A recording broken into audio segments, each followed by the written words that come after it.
Bom dia a todas e a todos aqui presentes. Estamos aqui para mais um Linkando, esse projeto, então, que foi concebido durante a pandemia, para a gente aproximar dos alunos da Católica experiências de pesquisa, né, no direito.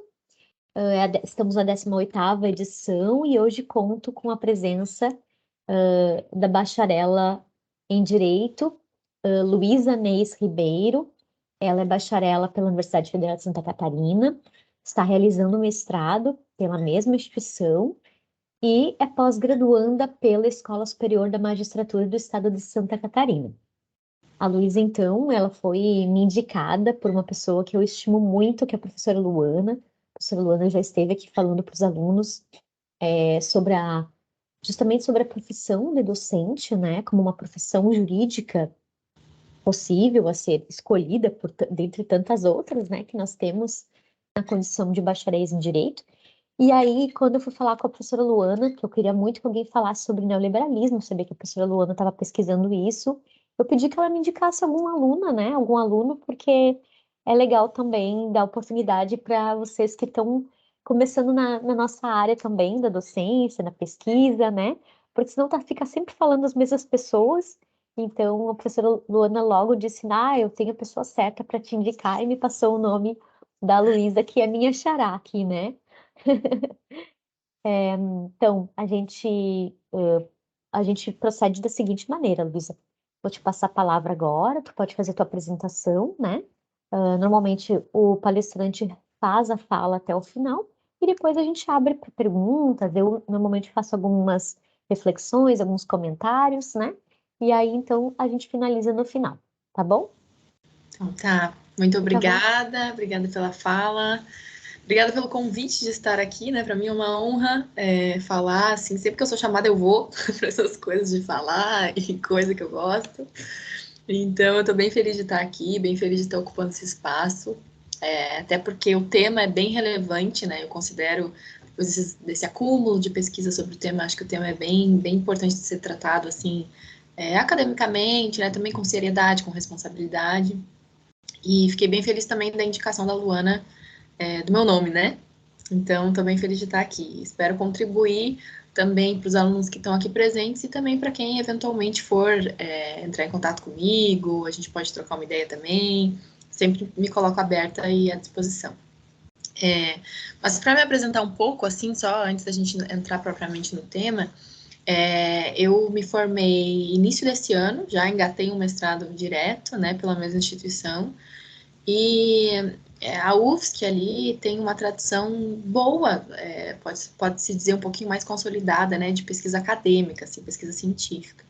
Então, o direito em si, ele tem várias possibilidades de pesquisa, né, seja uma área mais dogmática ali, o direito civil, o processo civil, né, o processo penal, o direito penal, enfim, aquelas áreas mais tradicionais, seja por um viés mais crítico. Então, é por aí que eu fui, porque eu sempre me interessei mais por essa leitura da sociologia em intersecção com o direito, né? Então, a gente vê essas estruturas sociais, vê a regulação social, vê como funciona a sociedade, o que o direito tem a ver com isso. É mais ou menos por aí. Então, eu sempre iniciei ali logo que eu entrei no direito, na verdade, entrei na graduação, eu já comecei a pesquisar neoliberalismo com a professora Luana. Então, fui bolsista PIBIC, que é esse programa de iniciação científica da graduação, né, para quem está ainda no curso. E continuei com a minha bolsa até propriamente finalizar o curso, né? Aí, por aí, passei por estágios em diferentes instituições, fiz estágio na Defensoria Pública, fiz estágio no Ministério Público. Agora que eu estou trabalhando no Tribunal de Justiça, né, nesse programa de residência judicial, que daí é um programa prático-teórico, né? Então, é uma prática dentro de um gabinete, ao mesmo tempo que a gente tem esse curso de pós-graduação pela Escola Superior ali de Magistratura do Estado, né, de Santa Catarina. Mas assim, eu sempre me interessei muito por dar aula, pela pesquisa, não só pela pesquisa em termos de, né, essa troca de leitura, escrita, enfim, mas também pela docência. Então, eu dou aula particular há bastante tempo, né, eu comecei com 13 anos a dar aula particular, é um recorde. Então, assim, até hoje eu tenho vários alunos, assim, né? Mas, assim, mais propriamente para redação, português, inglês. Então, me encanta muito essa atividade e acho que é importante vocês tratarem disso também aqui com os alunos, né? Mas vamos lá. O que eu posso dizer, assim, sobre o tema que a gente vai entrar hoje, né? Que nem eu falei, esse tema me é muito caro, porque eu iniciei uma pesquisa muito cedo com ele. E ali na UFSC a gente tem o SócioDIR, que é um núcleo de extensão e de pesquisa também em sociologia do direito. E esse núcleo, ele produziu inclusive um livro, que eu posso deixar depois aqui disponível, porque ele é gratuito, né? Ele está disponível mesmo para acesso até online, tem um e-bookzinho dele. E o pessoal que tiver mais interesse em se aprofundar, já consegue, né, tirar várias ideias enfim, noções importantes ali do livro. Mas deixa eu compartilhar aqui a apresentação. Me avisa se deu certo para eu poder falar um pouquinho para vocês. Tá aparecendo aí? Tá em tela cheia? Tá, tudo certo. Tá, então vamos lá. Então, gente, o título dessa apresentação aqui que eu preparei para vocês é Neoliberalismo e seu ataque sistemático aos direitos humanos, um debate introdutório. Por que eu escolhi esse título, né? A gente vai tentar fazer uma intersecção mesmo, uma articulação entre o conceito de neoliberalismo primeiro, né, entendendo o que ele significa. Claro que é um debate introdutório, né? Então, tentando realmente fazer essa explicação mais inicial, para a gente se aproximar do que a academia considera como neoliberalismo. E depois também a gente vai tentar visualizar em que medida esse conceito, em que medida essa expressão do neoliberalismo pode atacar, pode impactar os direitos humanos, né? Sejam eles civis, políticos, sociais, né? E como que isso acontece, né? Como que acontece esse impacto, como que acontece esse ataque. Isso que eu caracterizei como um ataque. Então, nessa imagem aqui tem a ex-ministra, a primeira-ministra do Reino Unido, né? Para quem não conhece, a Margaret Thatcher. Ela foi ministra do Reino Unido durante dos anos 80 ali, ela entrou em 79, foi até 90. E é um ícone do neoliberalismo, né? A gente associa muito a figura dela a essa nova configuração política, essa nova forma de governar que o neoliberalismo produz, que o neoliberalismo engendra, né? Então, eu coloquei aqui para deixar um símbolo, assim, para a gente conseguir se aproximar desse termo, tá? Vamos lá. Então, primeiro, o que é o neoliberalismo? Bom, na pesquisa científica, a gente tem uma coisa muito importante que se chama ferramenta analítica. O que seria fazer de um termo uma ferramenta analítica? Um termo não pode ser vazio de significado, né? Ele tem que ter um sentido mais ou menos consensual para quem estuda ele, para os cientistas que estudam ele, para que ele possa ser útil para a gente analisar a realidade, né? Para que a gente consiga chegar a alguma conclusão com ele, não ser uma coisa solta, né? Sem ter uma implicação teórica, né? Então, exemplos de termos que a gente conseguiu fazer se tornar uma ferramenta analítica para a gente entender a realidade são, por exemplo, os termos autoritarismo, fascismo, nazismo e até mesmo totalitarismo. Essas são palavras-chave que a gente usa para entender o que está acontecendo na realidade, né? Interpretar, isso aqui é algo autoritário, isso aqui é da ordem do autoritarismo, isso aqui é da ordem do fascismo. E existe uma corrente grande de produção, né, uma produção bastante grande já, sobre o conceito de neoliberalismo enquanto uma ferramenta analítica. Então, a gente pode dizer que sim, não é um termo inventado, né, não é um termo de opinião, é um termo já científico, né, que já conseguiu esse status de cientificidade, né, e eu vou tentar explicar um pouquinho do porquê. Mas esse termo, é importante a gente pontuar, que vocês vão perceber, né, quem já viu ele em algum lugar e tal, que ele é bem mais comum de ser utilizado por críticos à economia de mercado, a uma regulação de mercado. Então, os críticos ao neoliberalismo tendem a usar a palavra neoliberalismo, enquanto que aqueles que apoiam uma economia de mercado, às vezes preferem, né, geralmente preferem se denominar liberais. Então, geralmente preferem o uso do termo liberalismo em vez de neoliberalismo. E o que faz com que isso tenha acontecido, né? Por que isso acontece? Bom, inicialmente, os primeiros teóricos neoliberais, que começaram a produzir ali na década de 70, principalmente, né?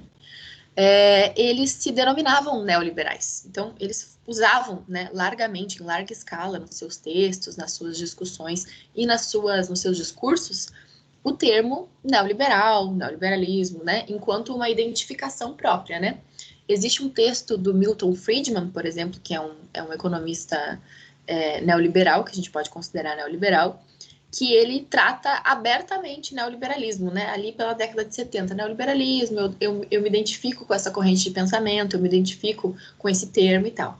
Mas, com a ditadura chilena do Augusto Pinochet, existiu uma produção grande de crítica a essa forma de regulação social, a esse neoliberalismo que estava acontecendo, que estava na prática por conta da ditadura. Então, meio que manchou esse termo, manchou a pessoa se identificar como neoliberal, porque ficou uma associação muito direta ao autoritarismo. Então, com isso, muitos de seus apoiadores, muitos dos apoiadores desse tipo de entendimento da sociedade, né, e de projeto político mesmo, acabaram por abandonar o termo neoliberalismo e usar somente liberalismo ou eu sou um liberal, tá? Então, a gente tem que estar ciente, quando a gente começa a discutir sobre esse termo, que existe ainda essa rixa, né, digamos assim, entre se denominar neoliberal ou não, por conta dessa mancha, né, desse fato histórico que acabou manchando um pouco do termo, desprestigiando esse termo, né?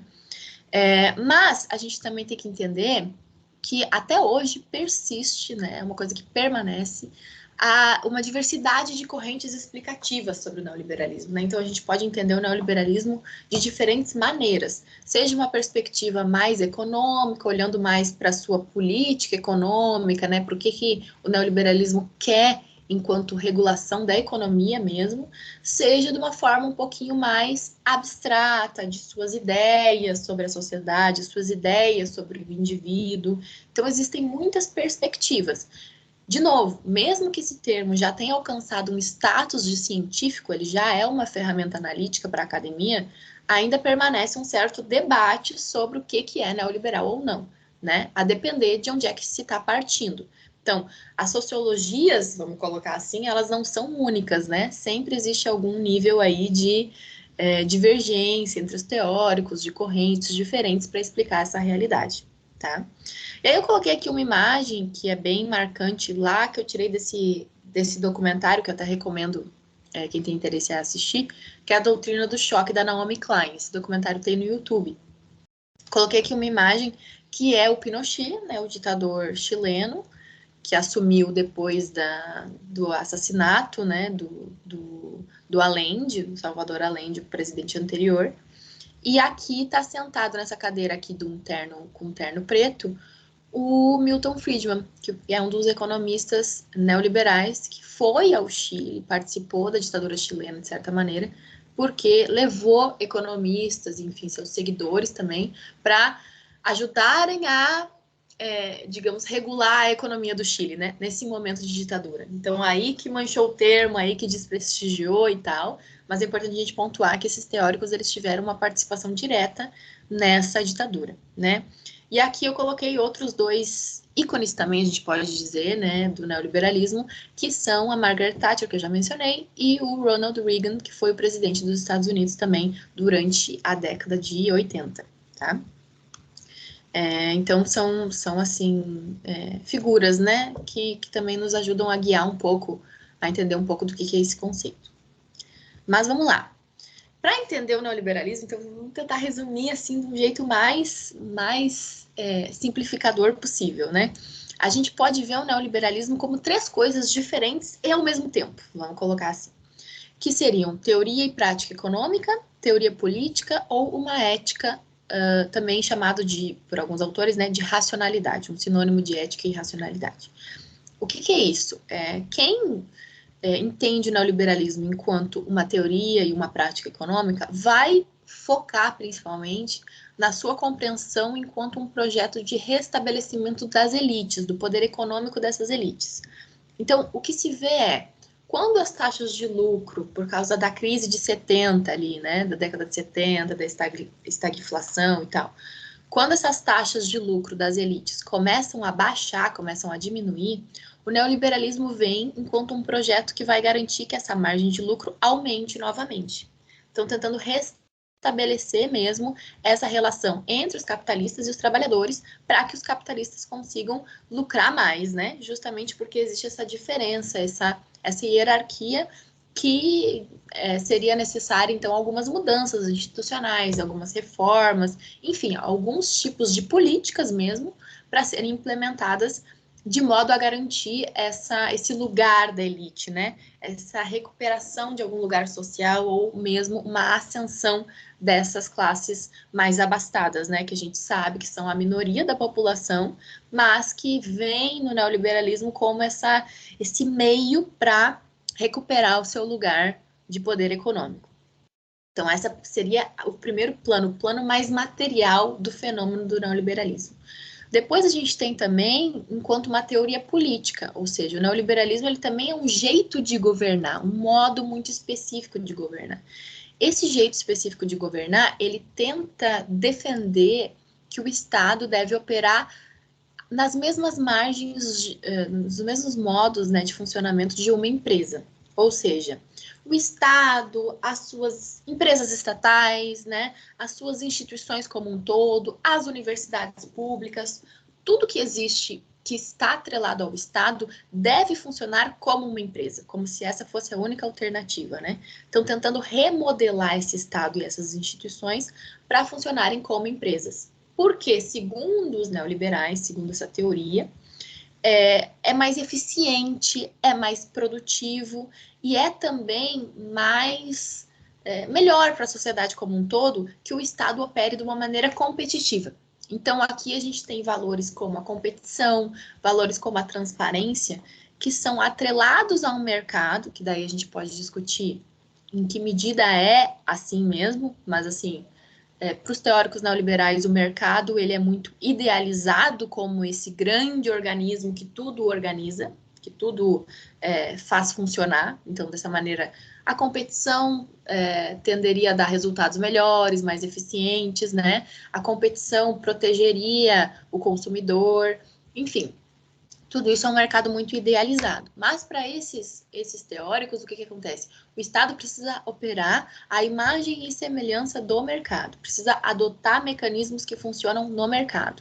Então, aí a gente vai ver, por exemplo, uma tentativa de remodelar as instituições públicas de produção, até mesmo de conhecimento, como as universidades, que nem eu mencionei, de uma maneira competitiva. Então, vai começar a ter uma maior incidência de mecanismos competidores, como, por exemplo, a competição entre os próprios professores, né, a colocação de metas, a colocação de rankings cada vez maiores, ranquear tudo que é possível, transformar tudo de uma maneira muito quantitativa, né, fazer a competição entre departamentos, entre setores, porque fazendo essa competição, supostamente, de acordo com esses pressupostos aqui dos teóricos neoliberais, se conseguiria um resultado melhor, um resultado mais eficiente. Mas a gente pode se perguntar depois, enquanto críticos, a que custo isso acontece, né? Por que isso seria assim uma resposta tão imediata, né, de que adotando esse tipo de competição, adotando esse tipo de mecanismo mercadológico, se conseguiria de fato um melhor resultado, né? Mas assim, idealmente é isso que aconteceria para os teóricos neoliberais. Então a gente vê aí que não só o Estado mais bruto, assim, mas outras instituições também vão começando a ter que funcionar à semelhança de um mercado, com essa competição, com essa ideia da transparência e tudo mais. E, por fim, nessa parte da ética e da racionalidade, tem uma frase que eu acredito que sintetiza bem o que o neoliberalismo prega, né? Que é a ideia de que cada um é responsável por sua situação socioeconômica. O que significa isso, afinal? Significa que cada indivíduo mesmo, considerado isoladamente, sem se considerar maiores, né, assim, digamos assim, contextos sociais, né, o contexto social dessa pessoa, o contexto de sua classe, o contexto de sua raça, ignorando tudo isso e colocando nas costas do indivíduo a sua própria sobrevivência. e a sua própria condição, o seu próprio status social. Tudo isso fica nas costas do indivíduo, né? Enquanto o responsável e o único responsável a se garantir economicamente. Então, isso aqui é muito grave, por quê? Porque a partir disso, a partir dessa ética, dessa ideia, se tem uma desresponsabilização do Estado enquanto um garantidor mínimo da existência das pessoas, né? Porque a partir do momento que eu considero, imaginem vocês, que cada indivíduo é responsável pela sua própria situação, o Estado não é mais responsável pela situação de ninguém. Ele pode se retirar de esferas de proteção social, de assistência social, ele pode se retirar de programas contra a fome, contra a miséria, contra a pobreza extrema, porque eu vou estar colocando nas costas desse indivíduo essa responsabilidade, né? E além disso, a gente tem uma coisa muito importante aqui, para os teóricos neoliberais, que é a produção da figura do empreendedor de si. O que seria esse empreendedor de si? Alguns dos teóricos mais importantes do neoliberalismo, que é o Gary Becker, um economista que até já ganhou o Nobel da economia e tal, ele cunhou essa figura, né, do empreendedor de si. O que seria o empreendedor de si? Seria um indivíduo que ele funciona à semelhança de uma empresa. Mas como assim? Ele investe em si mesmo para ter um retorno no futuro, para ter um lucro no futuro. Então, essa é a ideia de capital humano do Gary Becker, né? Então, assim, eu mesmo me capitalizo, de certa maneira, para ganhar no futuro. Por que isso é complicado? Porque ele pressupõe que todos os indivíduos, em todas as situações de vida, absolutamente todas, se comportam assim. Se comportam nesse modo racional, de troca racional entre as relações. Então, por exemplo, isso é tão radical que até mesmo uma mãe que tem um filho, por exemplo, de acordo com esse modelo, ela estaria tendo esse filho para que o filho dê algum lucro para ela, algum retorno financeiro no futuro, algum investimento. É um investimento que ela fez ali ao ter aquele filho, ao fazer essa escolha, de modo que ela está já pensando no seu lucro futuro que ela vai ter, né? De acordo com essa ideia. Então, isso aqui é muito complicado porque acaba pegando de novo, né? É um outro jeito de pegar a lógica do mercado, que é uma lógica de uma empresa, que a empresa sim sempre pensa no lucro, e aplicar isso nas micro-relações, nas nossas relações familiares, né? Nas nossas relações mais íntimas, enfim, em todas as esferas do social. Então, nada mais é desinteressado para essa lógica, né, do empreendedor de si. Nada existe sem um interesse econômico por trás que guia a nossa ação. E a gente, independente do que a gente escolhe, estaria supostamente sempre maximizando o nosso bem-estar. É uma ideia filosófica, na verdade, né? Porque a gente sempre estaria maximizando o bem-estar. Então, a gente nunca pode fazer uma escolha de perder alguma coisa. A gente nunca pode fazer uma escolha que não vise isso, maximizar o nosso bem-estar. Mesmo que isso seja extremamente individualista, né? Então, se nega completamente que as pessoas possam fazer alguma coisa para o outro, para outra pessoa, né? A caridade. Outra coisa que se nega completamente, que eu estou participando de um processo mais amplo, de um ritual da minha comunidade, algo cultural, algo de troca, de relação com outras pessoas, né? De produção artística. Tudo isso é menos importante, porque o homem, supostamente, ele estaria sempre pensando e escolhendo de acordo com essa lógica utilitarista, racional, né? Racionalizando tudo que ele faz, porque nada que envolve algo mais amplo, que envolve o coletivo, é considerado útil. Na prática é isso, né? Então essa é a figura do empreendedor de si, a semelhança de uma empresa, ele sempre quer maximizar o seu lucro, o seu bem-estar. E de novo, isso daqui também é complicado quando a gente analisa a proteção social, né? E o papel do Estado. Porque se os indivíduos sempre agem assim, de novo, eu não tenho por que garantir minimamente algum lugar de coletivização dos espaços, né? De troca com algum outro objetivo que não seja esse meu retorno, né? Do meu próprio investimento. E a educação aqui também se torna muito claramente uma mercadoria, porque a educação não tem mais o propósito que poderia ter antes de uma crítica, né, ou de garantir a cidadania, ou de garantir um debate de ideias, esse tipo de coisa. Não, nada disso é mais relevante no projeto educacional, porque o que a gente precisa é que eu tenha um retorno enquanto um trabalhador mais qualificado no futuro. Essa é a ideia de capital humano. eu tenho que me qualificar para poder ganhar mais no futuro. E não necessariamente para eu conseguir entender melhor determinado fenômeno, para eu conseguir criticar a sociedade, para eu conseguir me emancipar no conhecimento. Não que não seja importante a gente se qualificar também com objetivos econômicos, claro que não estou dizendo isso, mas é que o que o neoliberalismo faz é reduzir toda a educação a isso, a você ser uma pessoa que vai ganhar mais. Então é só por isso que as pessoas estudam, para se qualificar melhor no mercado e então, né, conseguir ter um retorno daquilo, desse esforço do estudo, desse esforço da qualificação em si, né? E aí eu coloquei uma imagenzinha desse mais rápido empreendedor, porque aqui tem um cara aqui na bicicleta com as entregas para fazer, né? Do iFood, do Uber Eats, não sei o que, delivery no geral, né?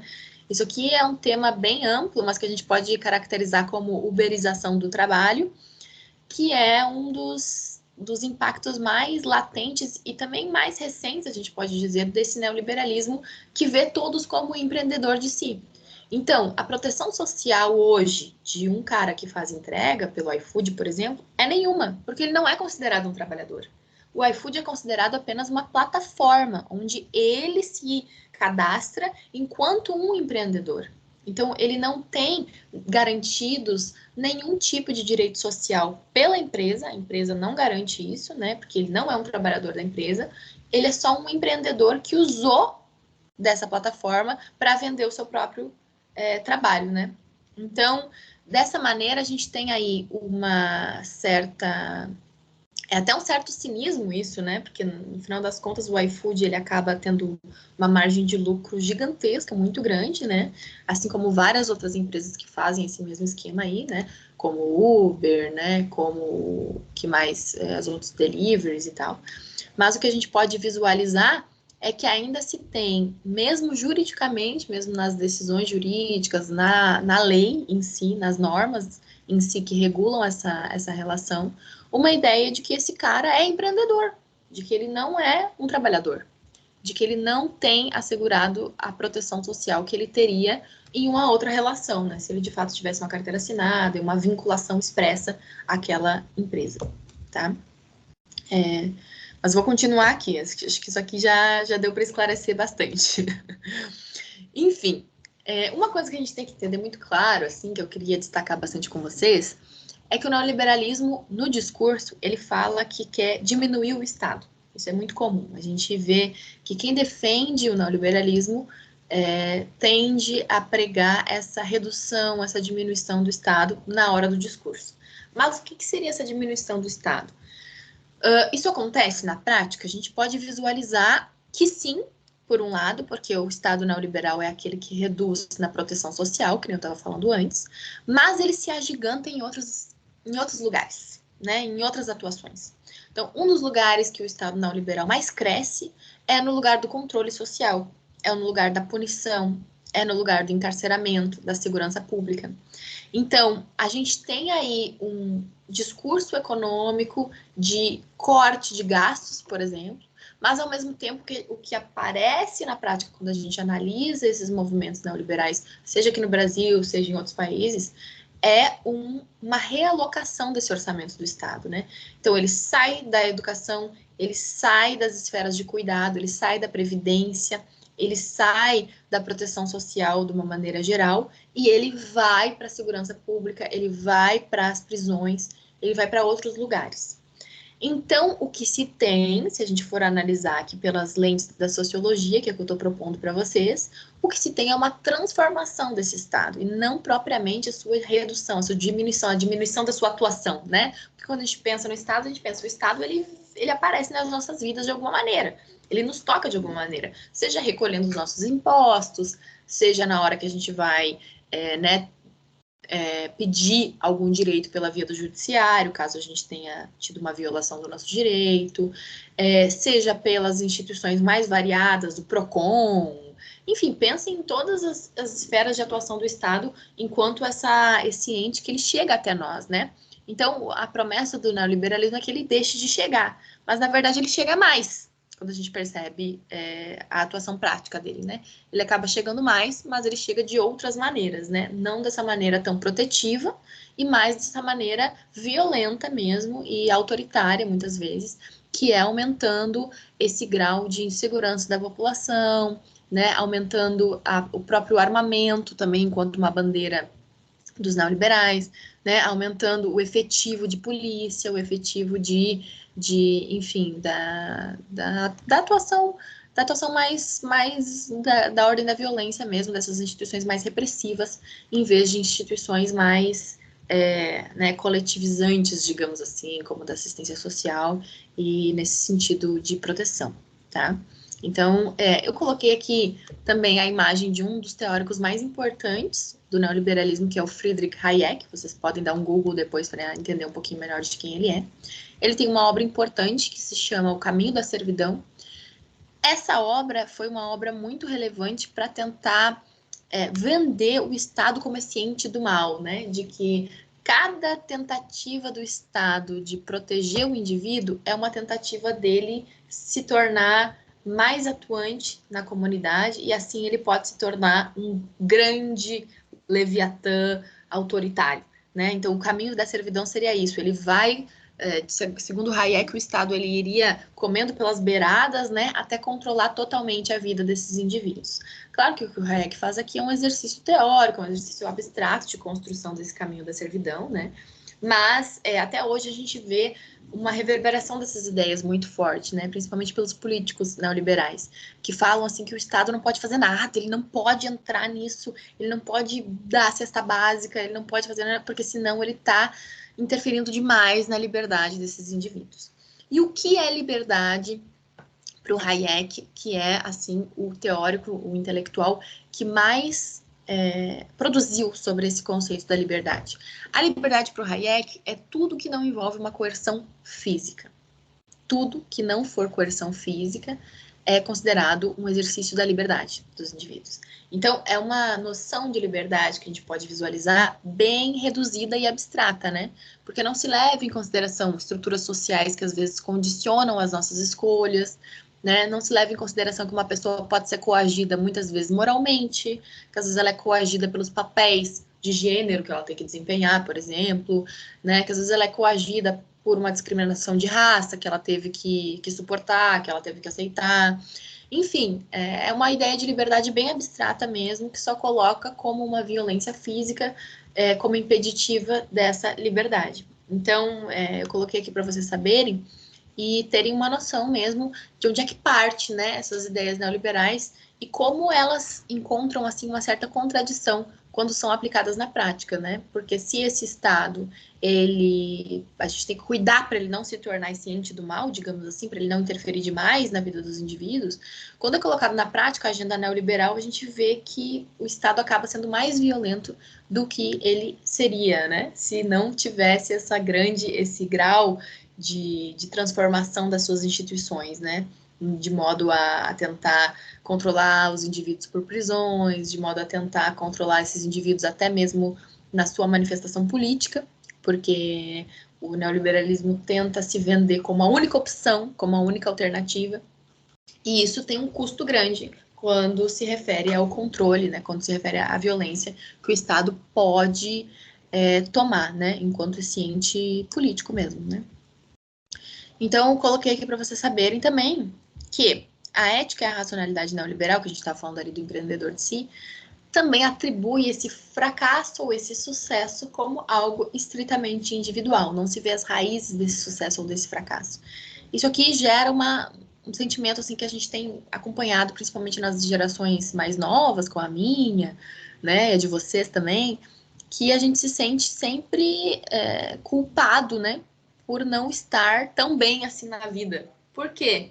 Porque a gente tá olhando só para nós, né? A gente não olha ao nosso redor, a gente ignora, isso é uma coisa bem comum, ignora as condições mais amplas econômicas do Brasil, econômicas do mundo, da minha geração, né? Deixa isso aí de lado, porque supostamente o sucesso ou o fracasso é algo que eu sou responsável. E não mais ninguém. Ninguém tem que me ajudar, nem o Estado, e muito menos as instituições como um todo, né, ou a economia como um todo, se a economia vai bem ou vai mal, isso não interessa.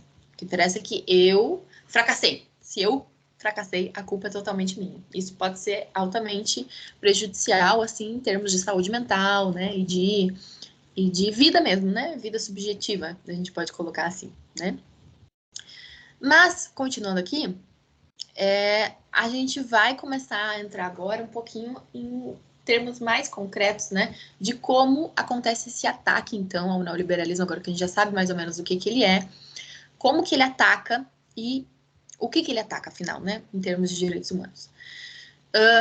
Bom, primeiro, legal e institucionalmente, eu coloquei ali, ele ataca os direitos humanos, mas tá, o que isso significa, né? A gente acabou de ver ali que o Estado, ele reduz em proteção social, né?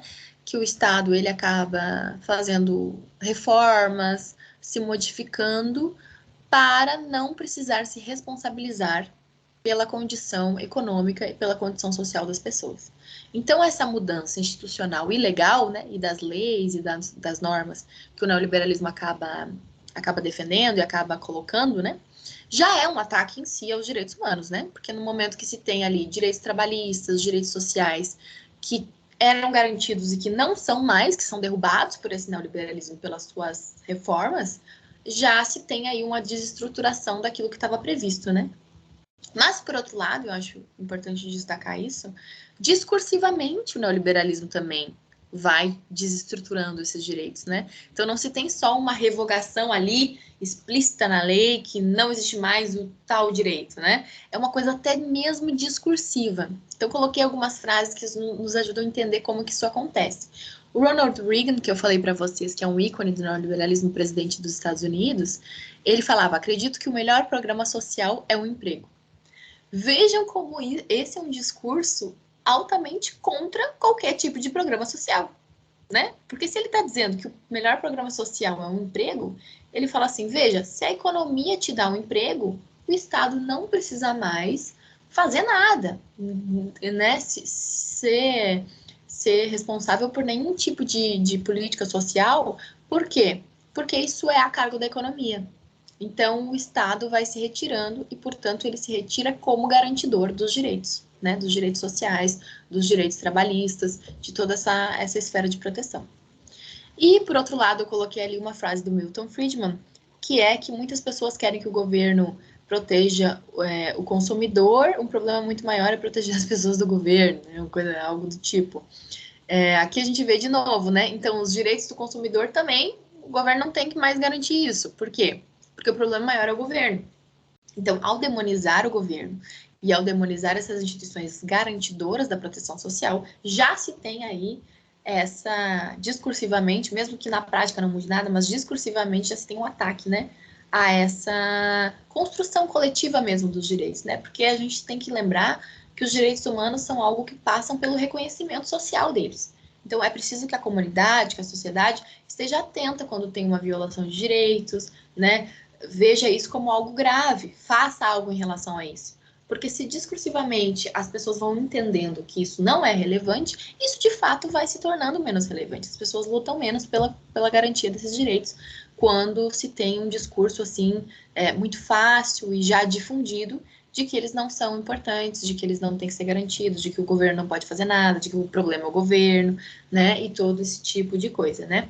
Então, como eu coloquei ali no slide, vocês podem ver que, além desse ataque, né, institucional e legal aos direitos humanos, trata-se de um ataque à fundamentação, à base desses direitos, né, a base, digamos assim, da linguagem, né, a base ali discursiva mesmo desses direitos, né, da ordem da nossa fala, do nosso reconhecimento, né.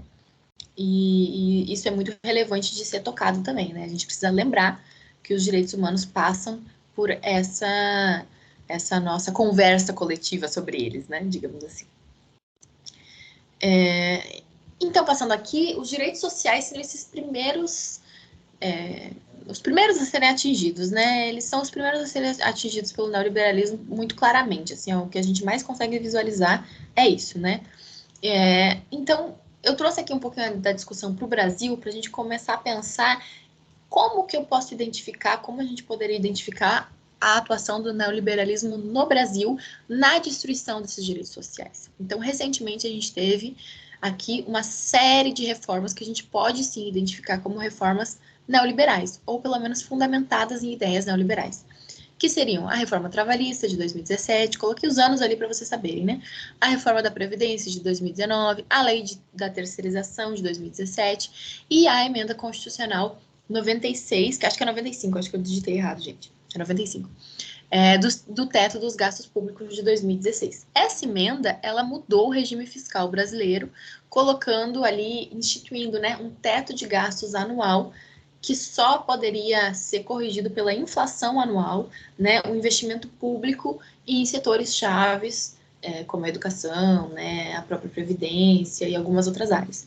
Então, ao se congelar esses gastos públicos, que na verdade é um investimento que o governo faz nessas áreas, se tem aí um congelamento mesmo da atuação desse Estado, porque o Estado ele fica barrado, né? Ele fica barrado de investir em ciência, ele fica barrado de investir em tecnologia, porque ele tem que respeitar essa regra que ele mesmo impôs. Notem que essa reforma ela é tão relevante que ela é uma emenda constitucional. Então, assim, ela mudou a Constituição, né? Ela não mudou uma lei de menor importância, digamos assim, inferior à Constituição. Não, ela mudou a nossa lei máxima, né? A gente sabe que a Constituição, ali na nossa pirâmidezinha do Kelsen, ela baliza todas as demais normas, né? Então, é uma mudança bem relevante que aconteceu, que a gente pode identificar como uma desestruturação do neoliberalismo frente ao projeto original da Constituição. Porque o projeto original da Constituição, se vocês forem lembrar, é um projeto de estado de bem-estar social. É um projeto que tem ali direitos fundamentais e direitos trabalhistas e direitos sociais que colocam finalmente algumas noções que nunca tinham aparecido antes na história do nosso país, né? Constitucionalmente, né? Como, por exemplo, a própria proteção da Previdência Social ali, enquanto digamos assim, um setor específico do Estado, né? A assistência social também estruturada politicamente para ter políticas públicas que atendam especificamente essa população mais marginalizada, né? Que lidem com o problema da pobreza. Outros fatores assim que mostram para a gente que a Constituição tem um projeto bem diferente do Estado neoliberal. É a própria ideia de combate às desigualdades, né? As desigualdades sociais e também as desigualdades regionais, né? Que está colocado como um princípio mesmo, né? Que deve ordenar mesmo, que deve guiar a atuação de todo mundo, né? Politicamente, dos governadores, enfim. Então a gente percebe aqui como essa emenda constitucional ela vai contra um projeto político da estruturação do nosso estado de bem-estar social, que seria garantir mesmo esses direitos, né? Essa conquista mais coletiva da cidadania para todas as pessoas, de um jeito mais universal, do jeito mais igualitário, tentando garantir essa igualdade que o Estado neoliberal acaba se abstendo, né, de atuar. Então, coloquei aqui também outras noções importantes, que políticas públicas e sociais versus os vouchers, por exemplo, né? Então, se a gente vai analisar a nossa Constituição original e o projeto dela, a gente tem ali a estruturação de políticas públicas, de políticas sociais, que tem toda uma regulação, toda uma articulação com variadas instituições para que elas funcionem, para que elas operem, né? Tem um dinheiro específico para elas, quem vai atuar, onde vai atuar, quais esferas vão atuar, município, né, o Estado ou a própria União, o que cada um vai fazer. E isso é a estruturação de políticas públicas. Mas o voucher é uma medida única para pessoas que estão numa condição de extrema miséria receberem a semelhança de um consumo mesmo, a semelhança de um consumidor e não de um cidadão, né? Então, notem como a construção da cidadania é uma construção que não está colocada pelo neoliberalismo. O neoliberalismo, ele tira fora essa noção da cidadania e coloca no seu lugar uma relação de consumo entre o cidadão e o Estado, de que o Estado vai dar um dinheiro para ele, por exemplo, né? E só isso que o Estado vai fazer, caso ele esteja nessa condição de miserabilidade. o Estado se desresponsabiliza de ter que estruturar algo mais amplo do que isso, de ter que garantir a saúde pública, o postinho, de ter que garantir a educação pública, o transporte público para esse aluno acessar a sua escola e tudo que envolve isso. Então, ele vai se retirando de todas essas esferas e coloca como uma solução mais fácil, mais simples e bem mais econômica, né, bem mais mercadológica, esse voucher ou essa atuação pontual quanto a esse problema, que é um problema mais complexo. Então, essa simplificação dos problemas públicos também aparece aqui nesse Estado neoliberal, né, que é um Estado que vai se afastando, né, dessa construção do estado de bem-estar social com variadas instituições e uma atuação um pouquinho mais complexa, tá? Então, a gente vê isso aqui no Brasil acontecendo, né? Como os exemplos que eu acabei de dar. Outra coisa importante de pontuar, não são só os direitos sociais que são atingidos, né? A gente tem, assim, essa primeira camada de impacto do neoliberalismo aos direitos humanos, mas tem outras camadas até mais importantes e, às vezes, assim, que podem agravar a nossa própria condição de democracia, como o ataque aos direitos civis e políticos. O que são os direitos civis e políticos, né? Vamos lembrar um pouquinho disso. Os direitos civis são aqueles mais básicos do indivíduo contra o autoritarismo do Estado, né? Então, o direito civil seria, como exemplo, o direito à vida, o direito à propriedade, o direito de expressão também, que envolve também um pouco dos direitos políticos, né? Mas está aqui nessa liberdade de expressão, na liberdade de pensamento, né? Na liberdade de crença. Então, esses direitos civis e políticos, eles são fundamentais para que se garanta uma troca democrática, né? Para que se garanta os direitos básicos mesmo de exercício desse pensamento, do ir e vir, enfim, de todas essas questões mais da ordem do individual, não tão quanto, né, os trabalhadores, enfim, né, setores mais amplos. Então, esses direitos também são atacados pelo neoliberalismo. Por quê? Porque o neoliberalismo, ele privilegia a liberdade do mercado sobre as demais liberdades. Então, lembrem lá daquela fotinho que eu coloquei do Friedman junto com o Pinochet.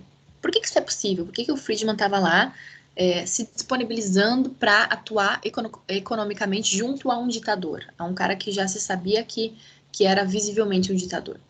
Porque para os neoliberais não é relevante se existe uma democracia ou uma ditadura. O que é importante é que a ordem do mercado seja respeitada, ou seja, que os índices econômicos sejam respeitados, que a competição prevaleça sobre a coletivização das coisas, né? Que o Estado não interfira em alguns setores considerados estratégicos para o mercado, né? Então, isso é o mais relevante para o neoliberalismo, essa liberdade econômica acima das demais. E isso coloca em xeque as demais liberdades, obviamente, né? Principalmente essas liberdades políticas, muito, muito explicitamente são atacadas, né? E, além disso, existem diversas técnicas discursivas dos neoliberais para minar esses direitos civis e políticos, né? Minar o saudável debate de ideias de uma democracia. Uma dessas técnicas é dizer que não existe alternativa. Essa é uma frase bem famosa lá da Thatcher, que falava "there is no alternative", né? Ela falava não existe alternativa. No sentido de que eles fazem uma defesa do neoliberalismo, dizendo que os demais projetos, né, políticos que discordam de ideias neoliberais, eles são utópicos, né? Ou eles são impossíveis de serem implementados, ou eles são infantis. Enfim, eles são tudo menos possíveis, menos uma oposição ao que eu estou propondo, né? Então, essa ideia de que não existe alternativa também é uma ideia autoritária. Porque se a gente for perceber, não é uma ideia que tenta ganhar pelo convencimento do argumento, né? A ideia não é convencer o meu interlocutor a votar pelo meu projeto ou a defender o meu projeto político. A ideia é dizer para ele que ele tem que votar no meu projeto político porque o resto é impossível de ser feito.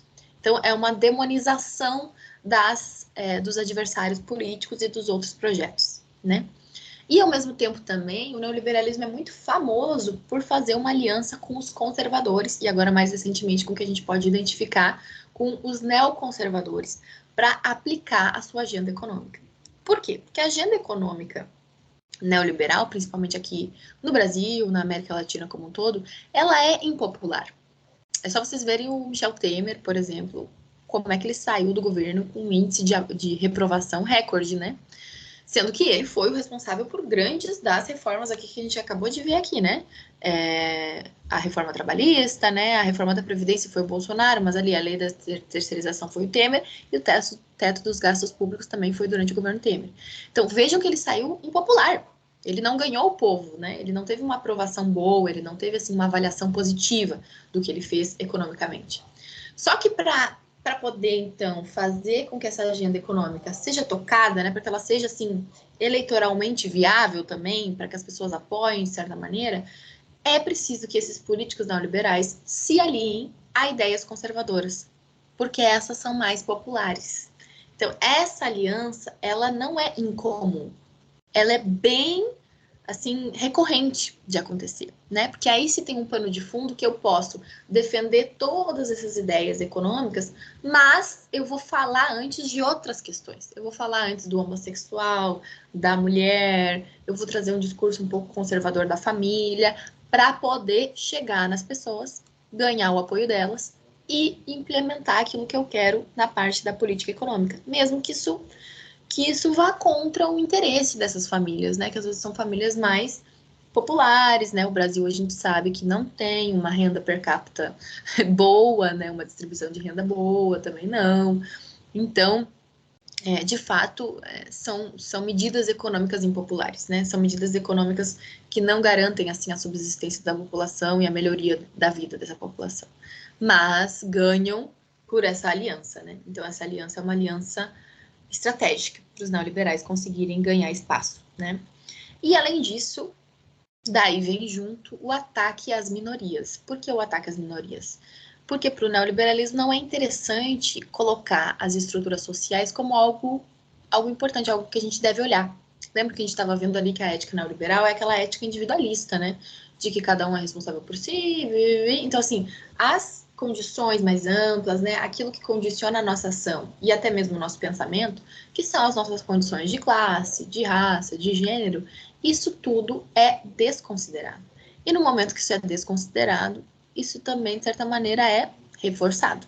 Porque se a gente não debate alguma coisa, a gente já está, de alguma maneira, se posicionando para que essa coisa continue acontecendo, né? Então, no momento que o neoliberalismo nega essas estruturas, nega a existência mesma dessas estruturas, ele já está contribuindo para a continuação delas. Então, um ataque às minorias vem muito por aí. E vem também com essa articulação política que eu acabei de falar com os neoconservadores. Então, alguns dados que a gente pode ver, por exemplo, que reforçam isso no Brasil, é a violência contra os jornalistas.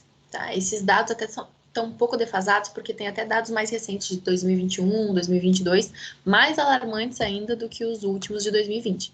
Mas essa daqui é uma pesquisa lá da Associação Nacional dos Jornalistas do Brasil, né, que fazem esse relatório de ameaças que eles sofrem, de coações e até mesmo de assassinatos, né, de repórteres e jornalistas como um todo, que demonstra aí claramente como nos últimos anos tem crescido a violência contra os jornalistas.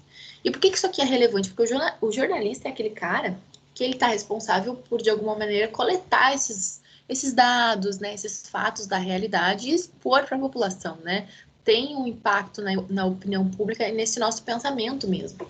Então, na medida que os jornalistas passam a ser demonizados, eles passam a ser ameaçados, eles passam a ser coagidos de alguma maneira, a liberdade de expressão e a liberdade do pensamento também está sendo atacada, né? Assim como a gente pode ver no ataque aos professores, por exemplo, né? O ataque aos professores também é por aí. Se eu estou atacando essa classe que faz as pessoas pensarem, né? Que de alguma maneira pensa o conhecimento e transmite esse conhecimento, está responsável por isso, eu também estou atacando esse direito básico, né? Esse direito civil de liberdade de expressão e de pensamento, né? De crítica como um todo.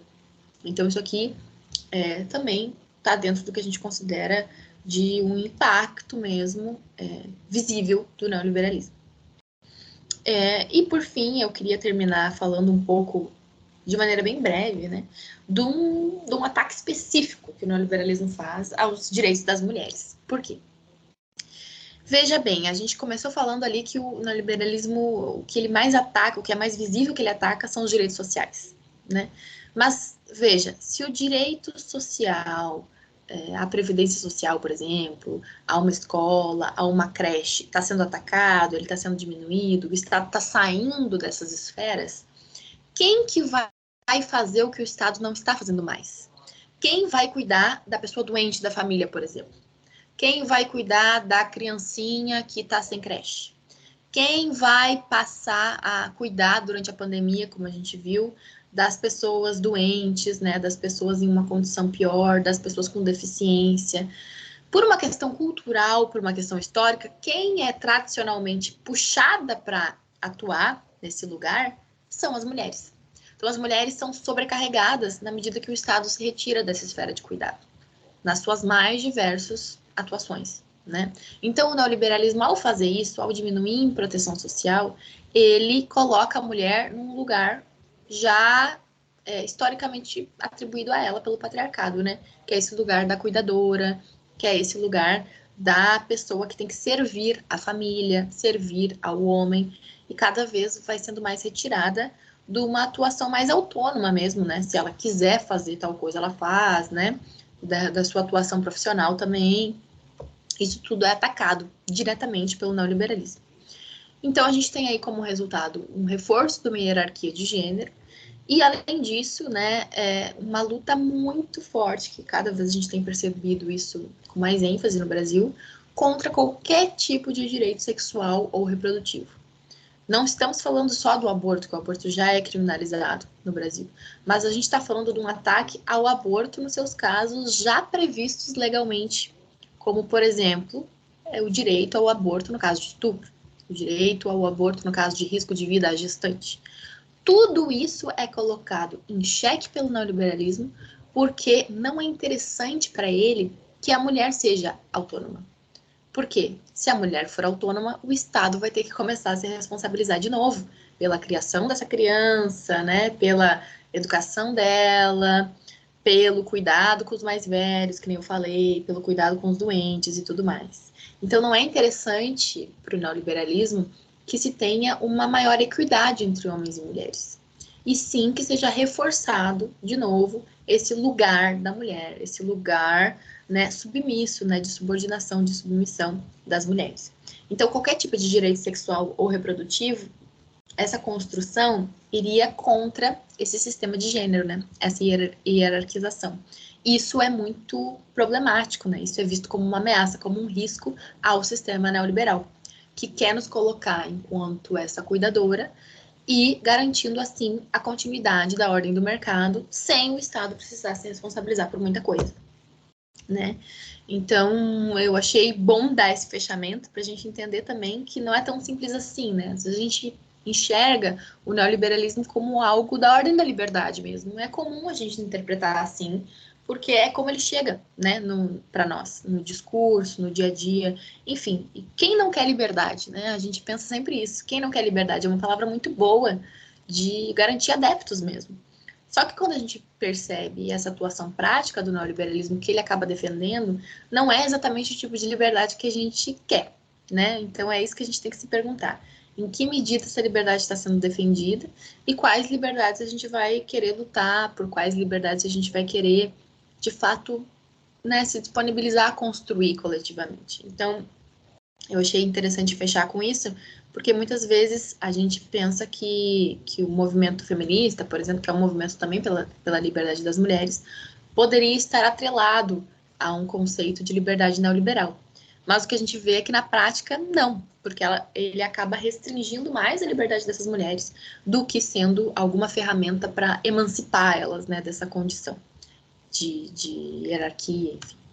Então, para finalizar, eu coloquei aqui algumas indicações de livros, tá? Depois eu vou falar um pouquinho sobre cada um deles, sobre neoliberalismo, mas eu já me coloco à disposição para responder dúvidas, para a gente debater e também para a gente falar sobre outras produções, né? Sejam elas acadêmicas ou, enfim, literárias, e também, sei lá, tudo que for possível, né? Filmes, documentários, tudo que a gente puder debater para conseguir se aproximar melhor e entender melhor, né, o que significa o neoliberalismo e as suas implicações.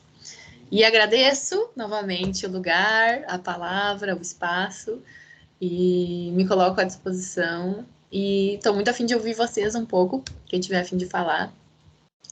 sobre o que achou, quais são os seus apontamentos, suas dúvidas, suas críticas. Estou bem aberta e agradeço novamente. Muito bem, obrigada, Luísa. Excelente a tua fala, foi muito esclarecedora.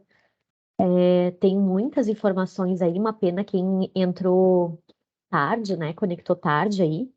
Não pegou a fala desde o início, a gente já deu uma atrasada, né? Sim. Começou por volta de 10h15 ali, para dar um tempinho, mas teve gente que perdeu uma parte, teve gente que perdeu uma boa parte, mas acho que mesmo quem chegou depois deve ter aproveitado para extrair algumas reflexões. E aí eu aproveito o momento, antes de passar a palavra para os alunos que estão colocando algumas perguntas aqui no chat, que a escolha por esse tema, pessoal, foi né, a minha escolha pelo tema do neoliberalismo foi estratégica, porque a gente está em ano de eleições, daqui a poucos dias nós temos primeiro turno, né, das eleições, caso tenhamos segundo turno, enfim, aquela história toda. E, e é importante que a gente compreenda o quanto certos discursos, que, como disse a Luísa no final, podem parecer discursos a favor da liberdade, a favor, né, de coisas que a gente acredita, podem, na verdade, esconder por trás pressupostos muito mais complexos e que são, na verdade, a defesa da liberdade de alguns poucos e para alguns poucos fins, né? Esse é o ponto ali. Bom, eu vou passar a palavra para os alunos aqui, vou ler o que eles escreveram no chat. Vou te passando a palavra, Luísa, e aí depois, se sobrar o tempo, eu faço mais alguns comentários das minhas percepções, das minhas preocupações, enfim, para a gente compartilhar desses sentimentos de angústia, que dá para ver que permeiam toda a tua fala, né? Fala com muito engajamento ao tema, né? Por ser um tema muito caro para ti, por ser desde o teu início da tua caminhada acadêmica, e isso fica muito claro, muito visível no teu tom de voz, nas tuas expressões faciais, e eu pessoalmente gosto muito quando eu vejo isso, né? Esse envolvimento, esse engajamento do pesquisador faz tudo ganhar mais sentido. Bom, o Peter então perguntou: se você acredita que o neoliberalismo seria um governo de extrema direita? Podemos começar respondendo essa pergunta do Peter. Bom, eu acho, primeiro a gente tem que ter um cuidado, assim, com o que significa a extrema-direita, né? O neoliberalismo aqui eu já tentei explicar um pouco do conceito, né? Vocês já estão ligados, assim, né?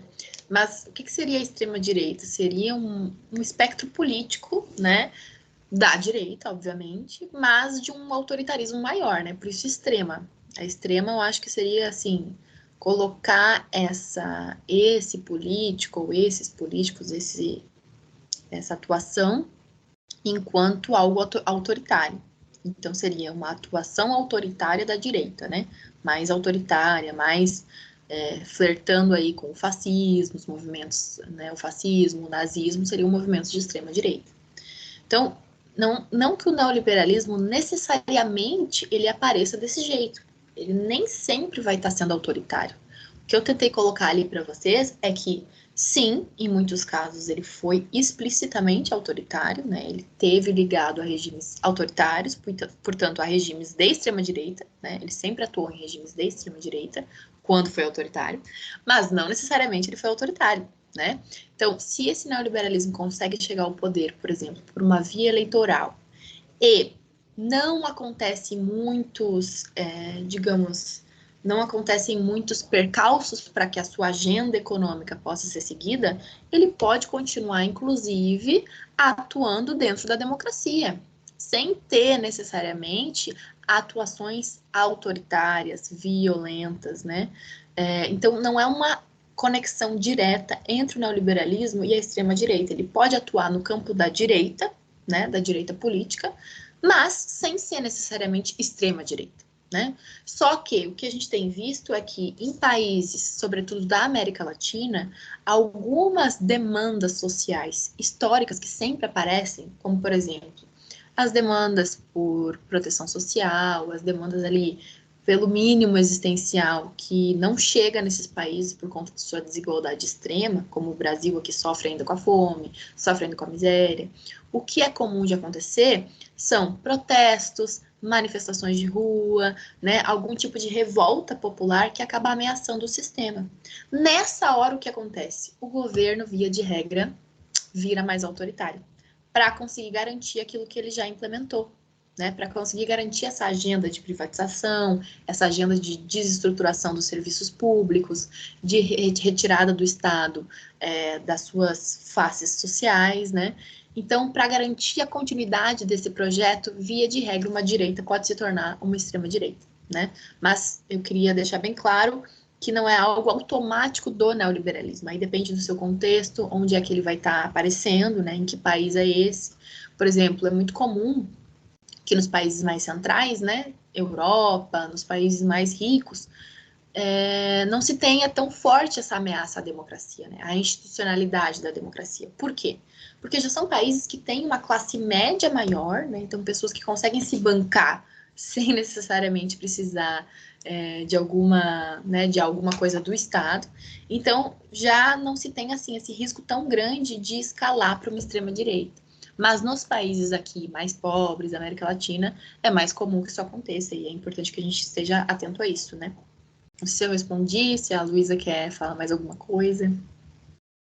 Eu acredito que tu respondeu sim, Luísa, acho que ficou bem claro, né? Até porque se a gente pensar, por exemplo, no Ronald Reagan e na Margaret Thatcher, que são dois exemplos clássicos de presidentes, enfim, primeira-ministra neoliberais, eles não flertavam com o fascismo, mas eram, evidentemente, defensores dessa agenda, né? Então, foram países que conseguiram manter o respeito básico às instituições democráticas, ainda que uma democracia muitas vezes de caráter liberal, né? Porque justamente o Estado vai se afastar desse papel de garantir o exercício da cidadania social, etc., mas não flertavam, né, com a extrema-direita. Então, acho que ficou bem claro, sim. E aí é interessante comentar na tua fala sobre a América Latina a relação com a criminalização dos movimentos sociais, né? Porque quando a gente não consegue ter o básico, o mínimo aqui numa população, é muito mais fácil que aconteçam esses movimentos, essas revoltas, como alguns gostam de chamar, né? De certa maneira, porque, né, o mínimo não está sendo garantido. E aí que vem o papel de dizer que são vagabundos, que vão destruir o patrimônio público, etc., etc., quando, na verdade, muitas vezes, muito mais violenta é a atuação do Estado para reprimir, né, esses movimentos. Então, acho que ficou Claro. bem claro, sim. Tem uma diferença de poder aí muito clara, né? Entre o poder de um Estado de ser violento e o poder de uma organização, qualquer que seja, de ser violenta, né? A menos que seja uma milícia, né? Aí Sim, a coisa complica um com pouco. certeza. Bem, o Alisson escreveu assim: é muito visível a questão das mulheres no momento atual. Há uma espécie de objetificação das mulheres, vislumbra uma tentativa de desacreditá-las nos espaços que historicamente são ocupados por homens, como na política. Às vezes se observa de posições liberais uma justificativa para a desigualdade econômica. Até que ponto? Daí acho que são dois comentários separados, né? Uma Tá. coisa é a questão das mulheres. Eu emendei na leitura aqui. Aí, o segundo comentário do Alisson diz: às vezes se observa de posições liberais uma justificativa para a desigualdade econômica. Até que ponto meu Deus, essa desigualdade se justifica, né? Uhum. Eu acho que o primeiro é um comentário, se tu quiser também comentar o que o Alisson disse, e a segunda ele tem uma pergunta, né, sobre a relação entre as posições que se dizem liberais e essa tolerância, essa justificativa à desigualdade econômica. Fica à vontade, Luiz. Tá bem. Primeiro, assim, achei bem legal aqui o comentário do Alisson. Ele percebeu, assim, como isso tá acontecendo agora, né? Então, ele colocou assim, né, muito visível a questão das mulheres no momento atual. Exatamente, essa deslegitimação das mulheres na arena pública como um todo, na política institucional ou não, é, esse desacreditar da mulher nesses lugares é, de novo, um reforço dessa hierarquia, né? Porque a mulher tem um lugar para ela, e esse lugar não é a política, esse lugar não né, enfim, trazendo projetos O nacionais, espaço público, né? O espaço público não é para ela, né? E isso, de novo, é uma das faces do neoliberalismo também, como eu tentei demonstrar ali, né? É algo também que o neoliberalismo, ele mobiliza, né? Ele quer a mulher nesse lugar, porque é mais interessante para ele, né? E que os homens estejam, então, cuidando da política e cuidando da economia, enquanto a mulher vai fazer essa esfera toda do cuidado que o Estado não vai mais fazer, né? Mas aí, quando ele fala ali, ó, até que ponto essa desigualdade se justifica? Eu acredito que ele esteja se referindo aqui a essa desigualdade entre homens e mulheres ou essa desigualdade em geral? Porque, assim, eu queria só pontuar uma coisa. Assim, eu tenho dúvida também, mas eu acho que são duas coisas separadas, mas não em sei. geral, Em tá. geral, Não, eu vou aham. falar em geral primeiro, depois eu quero falar também dessa desigualdade econômica entre homens e mulheres, assim. Mas, em geral, o que a gente observa, né? Que como o Estado para o neoliberalismo, ele não deve atuar de maneira a interferir no mercado, claro que isso aqui é extremamente abstrato, assim, mas para vocês entenderem, o que seria essa interferência? Eu não gosto dessa palavra, mas eles usam, né? Essa palavra de interferência. Essa interferência seria, assim, agir diretamente no domínio econômico. Então, planejamento econômico é considerado algo impossível, algo, né, terrível para os neoliberais, o planejamento econômico, né? As empresas estatais também são demonizadas por todos os políticos e todos os economistas neoliberais, né? Então, essa ordem de interferência, ela é considerada errada. Por quê? Porque se estaria mexendo na ordem mais bem feita, que é a ordem do mercado, que é idealizada por eles. Então, se o mercado é colocado nesse lugar do melhor tipo de organização, o mercado é o melhor tipo, é o mais eficiente de organização, a desigualdade econômica é considerada por eles algo que deve se manter. Se ela é assim, que continue sendo assim. No máximo, o que deve acontecer? O mercado deve se ocupar dessa desigualdade. Só que a gente sabe daí, por uma questão de realidade, né, de princípio da realidade mesmo, que o mercado não é capaz de dissolver por ele mesmo essa desigualdade econômica. Que é preciso sim ter uma atuação do Estado para que essa desigualdade consiga reduzir de alguma maneira, né? Seja através de políticas sociais, seja através da política tributária, de uma redistribuição de renda. Aí a gente tem variadas formas de lidar com esse problema da desigualdade, né?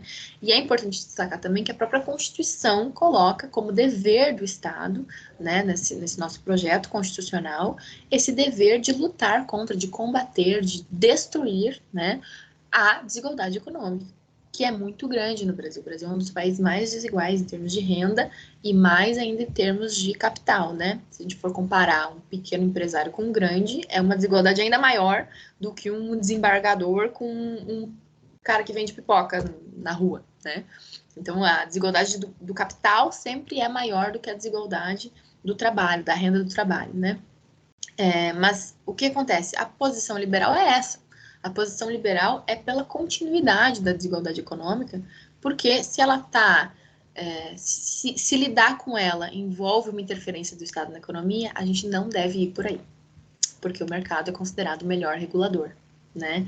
E isso claramente é uma ideia abstrata, que não estou dizendo aqui de idealização do mercado, mas é uma ideia que se mantém, né? É uma ideia que se mantém nas posições neoliberais, né? De que realmente o Estado não tem o que fazer sobre isso, né? Se a gente for ver a produção teórica dos economistas neoliberais, principalmente da escola de Chicago, tem ali o Gary Becker, alguns que eu já citei, o Milton Friedman, eles falam explicitamente que a desigualdade não é um problema, né?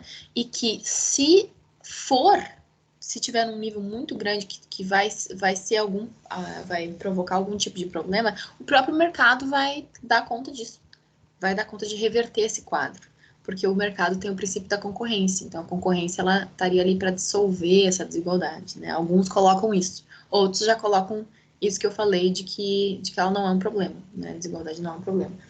Mas aí eu deixo para vocês essa crítica aí, né? Porque infelizmente é um problema que eles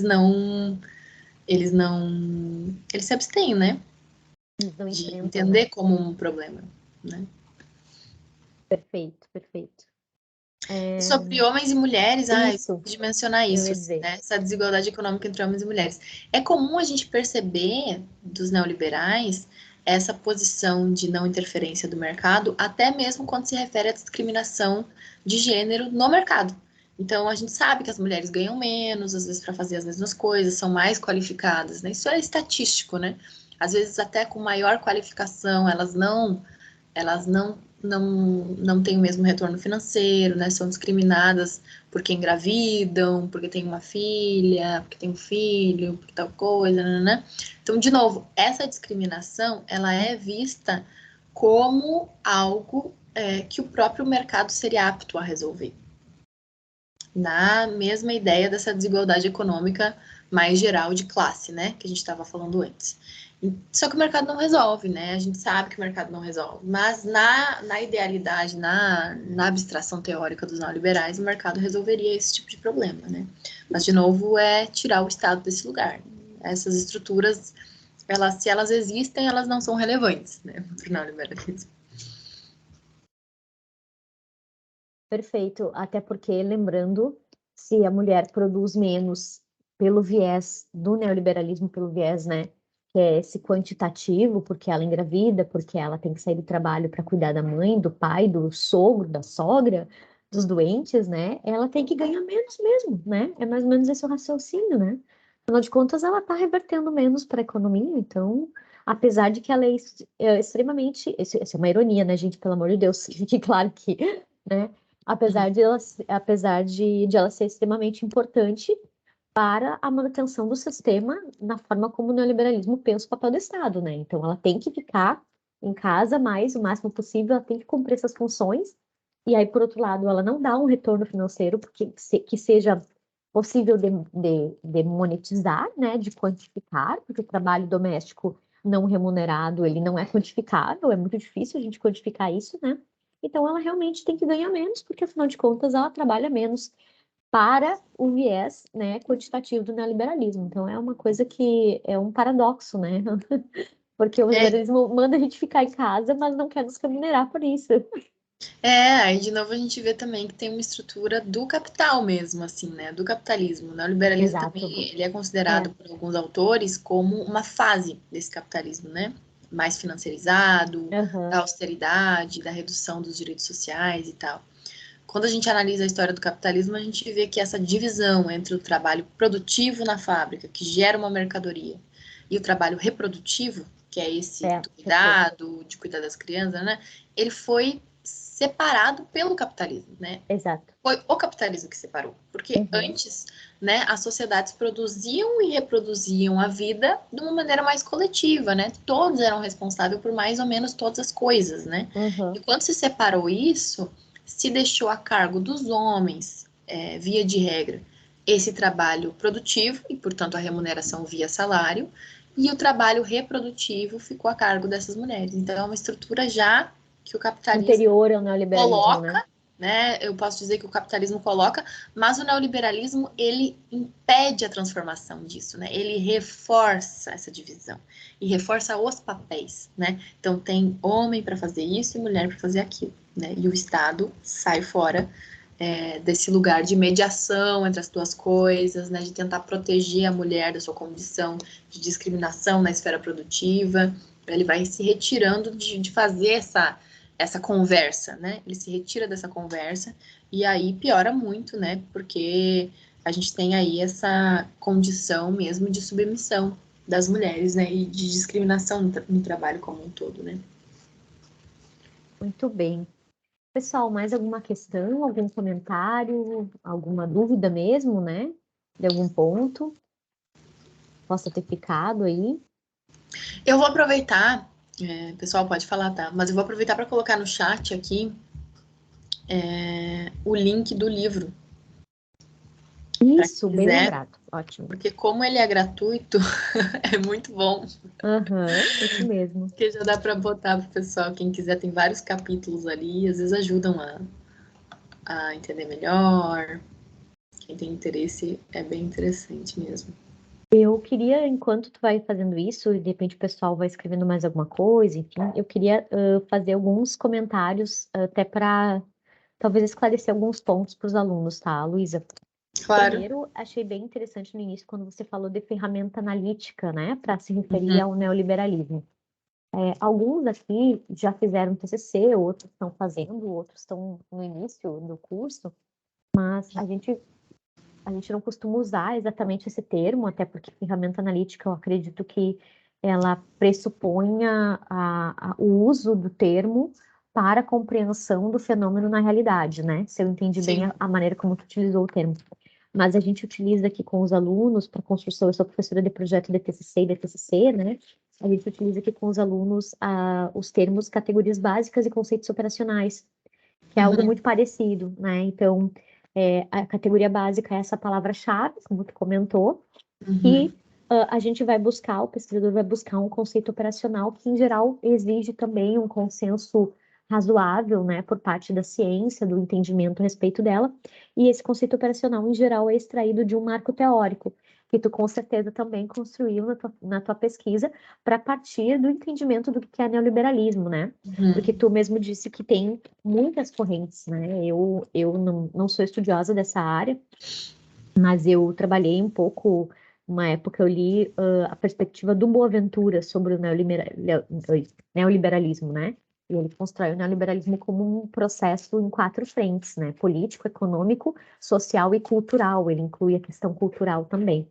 Então, com certeza, o neoliberalismo como ferramenta analítica passa pela construção de um conceito operacional. Então, só para fazer essa tradução aí para os alunos que já passaram pela fase de TCC, de que às vezes os termos são diferentes, mas as funções são muito parecidas, né?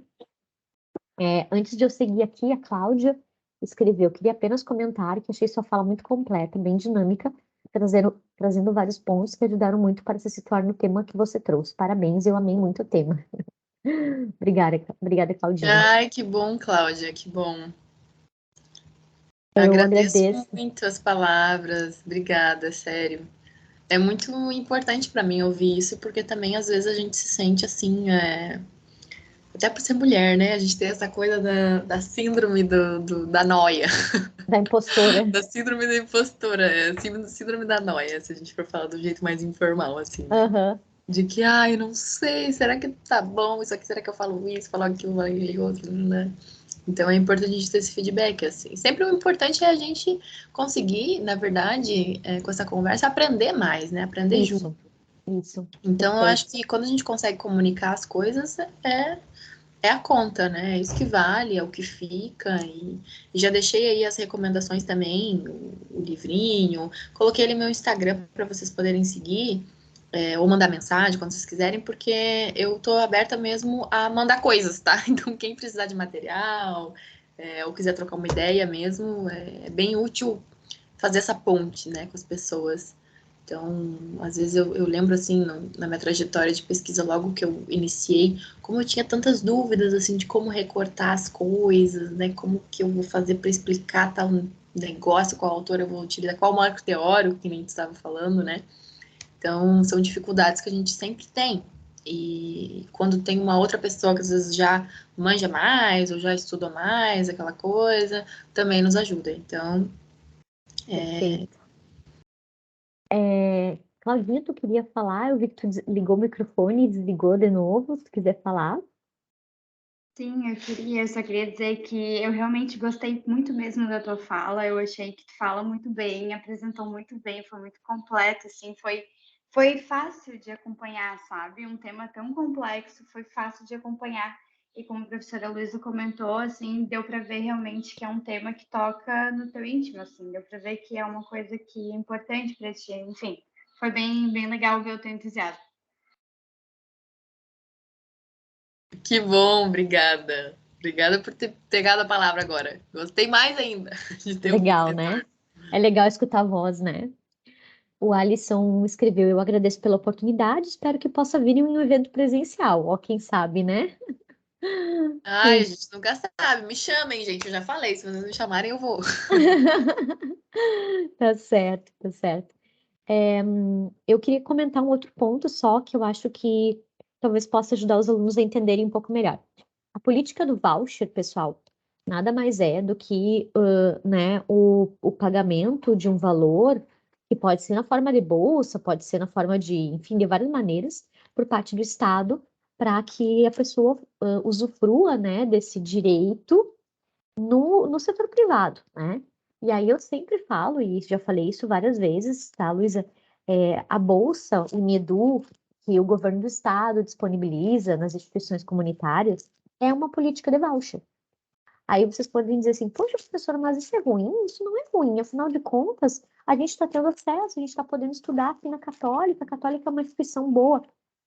Eu entendo, pessoal, eu entendo o que vocês querem dizer, e eu, como professora da Católica, preciso dizer, inclusive, que a política de voucher está ajudando muito a instituição a conseguir manter, né, porque a competitividade está cada vez maior, porque tem instituições com mensalidade de 500, 800 reais, né, então é claro que entre não ter o voucher e ter, é melhor ter, mas o que seria o ideal? Não seria o ideal a construção e a organização de uma universidade pública, gratuita, com professores que fossem concursados, em que houvesse essa permanência, essa garantia, não digo uma garantia porque nada é 100%, né?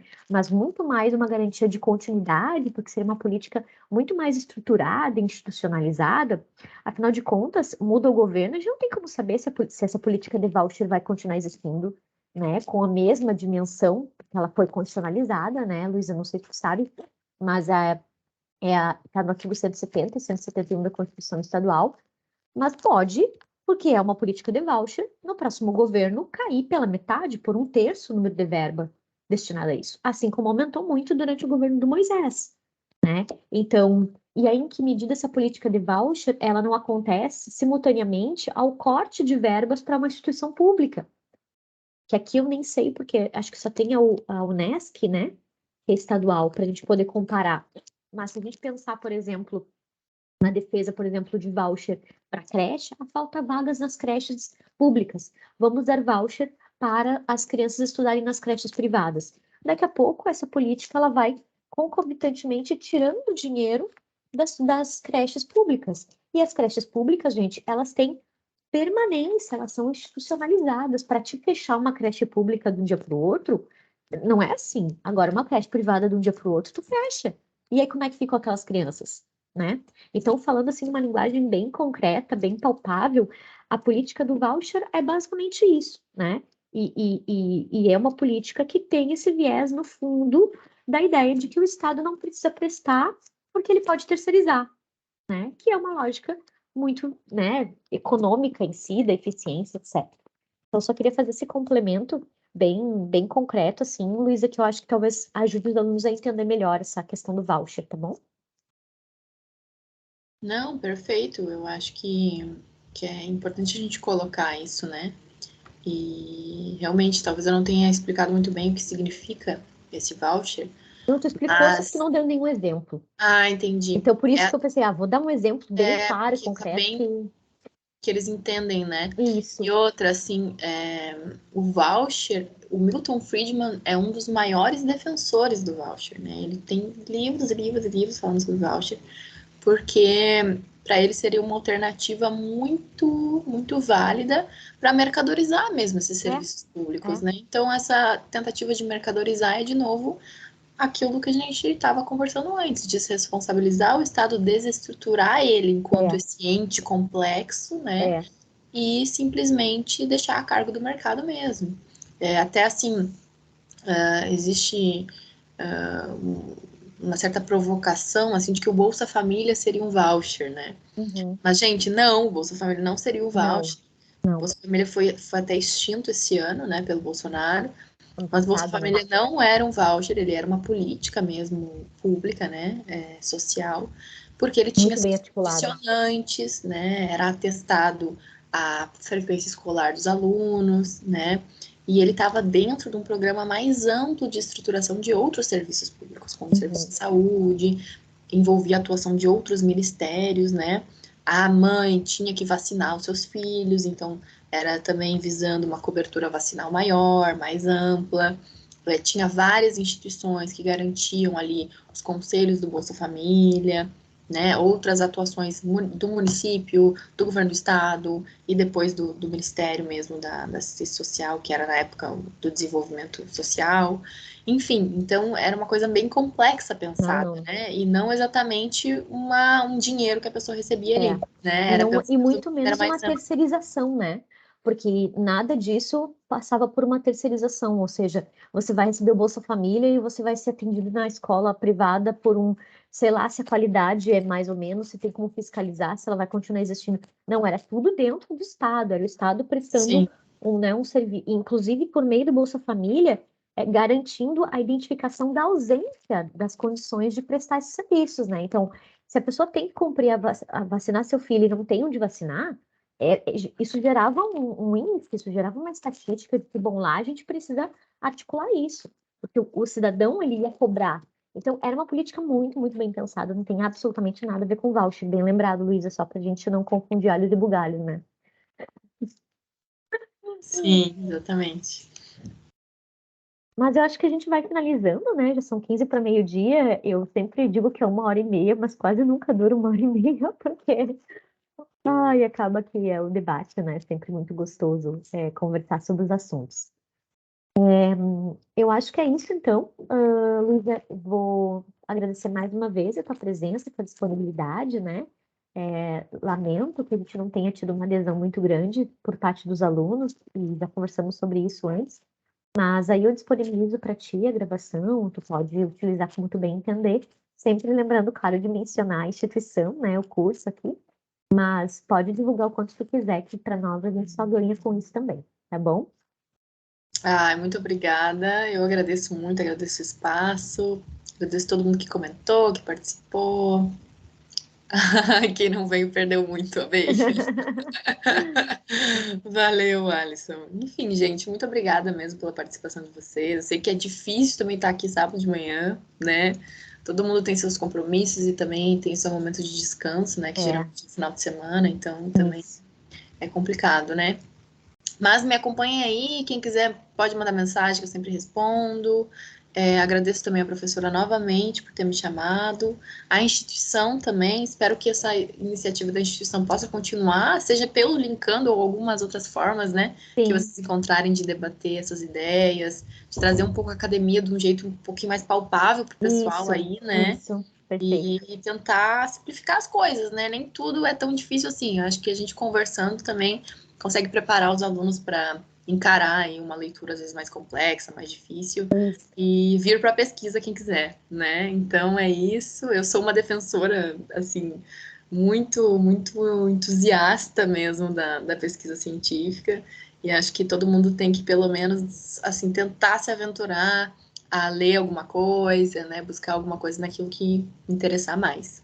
Então é isso. Muito Tá obrigada, um bom, beijão, obrigada, Luísa. bom final de semana. Igualmente, me despeço de ti e Beijão. vou fazer a chamada com o pessoal aqui que tá presente. Tá bom. Tchau, tchau. Bom, pessoal, eu confesso para vocês que a moça acabou me enviando a lista ontem, é, mas como tem poucas pessoas aqui, então eu vou pedir que vocês escrevam o nome de vocês aqui, para que eu possa depois verificar, né? Tem que ter se inscrito para que tenha dado certo, tá? Então peço que quem está presente escreve o nomezinho aqui no chat. E lembrando, pessoal, que vocês têm que ter permanecido no mínimo 1 hora e 15 para poder validar a presença, tá? Quem conectou, tipo, 11 horas ali, talvez eu não sei se proporcionalmente com o tempo da atividade vai poder validar as horas, tá bom? Por fim, recordo vocês que é necessário a elaboração de um relatório, já que a atividade é online, tá bom? Vou esperar mais uns segundinhos aí para ver se todo mundo manda o nome e aí eu cancelo aqui e fecho né, a gravação. Obrigada.